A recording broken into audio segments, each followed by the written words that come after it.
ওম শান্তি 18 ফেব্ৰুৱাৰী 2025 সাকাৰ মহাবাক্যৰ সম্পূৰ্ণ সাৰ কথা।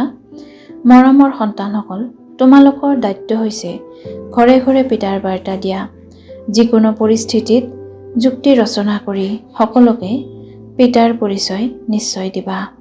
প্ৰশ্ন: তোমালোক সন্তানসকলৰ কোনটো এটা কথাৰ চখ থাকিব লাগে? উত্তৰ: যিবোৰ নতুন নতুন সাৰ কথা ওলায় সেয়া নিজৰ লগত টুকি ৰখাৰ চখ থাকিব লাগে। কিয়নো ইমানবোৰ সাৰ কথা স্মৃতিত ৰখা কঠিন। টকা লৈ আকৌ কাৰোবাক বুজাব লাগে। এনেকুৱাও নহয় যে লিখাৰ পাছত টকা বহি তেনেকুৱাকৈয়ে পৰি থাকিব। যিসকল সন্তানে ভালকৈ বুজি পায় তেওঁলোকৰ টকা ৰখাৰ বহুত চখ থাকে। ধাৰণাৰ বাবে মুখ্য সাৰ: 1.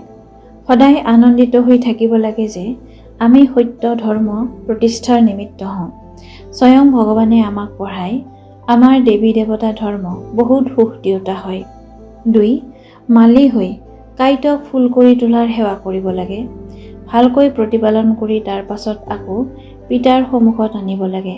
পৰিশ্ৰম কৰিব লাগে। বৰদান: পুৰণি দেহ আৰু জগতক পাহৰি যাওঁতা বাপ দাদাৰ অন্তৰ আসনধাৰী হোৱা। সংগমযোগী শ্ৰেষ্ঠ আত্মাসকলৰ স্থান হৈছে বাপ দাদাৰ অন্তৰ আসন। এনেকুৱা আসন গোটেই কল্পত প্ৰাপ্ত কৰিব নোৱাৰে। বিশ্বৰ ৰাজ্য বা ৰাজ্যৰ আসনটো পাই থাকিবা, কিন্তু এই আসন নাপাব। এয়া ইমান বিশাল আসন যে চলাফুৰা কৰা, খোৱা শোৱা, কিন্তু সদায় আসনধাৰী হৈ থাকিব পাৰা। যিসকল সন্তান সদায় বাপ দাদাৰ অন্তৰ আসনধাৰী হৈ থাকে তেওঁলোক এই পুৰণি দেহ বা দেহৰ জগতৰ পৰা বিস্মৃতিত থাকে। ইয়াক দেখিও নেদেখে। শ্লোগান: সদৰ নাম মান সম্ভ্ৰমৰ পাছত দৌৰা মানে প্ৰচ্ছায়াৰ পিছত দৌৰা।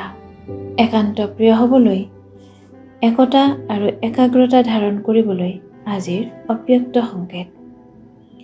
যেনেকৈ কোনো নতুন আৱিষ্কাৰ অন্তৰ্মুখী অৱস্থাত গ'লেহে কৰিব পাৰে, তেনেকৈ তোমালোকো যিমানেই অন্তৰ্মুখী হৈ থাকিবা সিমানেই নতুন নতুন আৱিষ্কাৰ বা পৰিকল্পনা কৰিব পাৰিবা। অন্তৰ্মুখী হৈ থাকিলে একটো বায়ুমণ্ডলৰ পৰা সুৰক্ষা হৈ যাব, দ্বিতীয়তে একান্ত অৱস্থা প্ৰাপ্ত হোৱাৰ কাৰণে মনন শক্তিও বাঢ়িব, তৃতীয়তে যিকোনো মায়াৰ বিঘিনিৰ পৰা সুৰক্ষাৰ সাধন হৈ যাব। ওম শান্তি।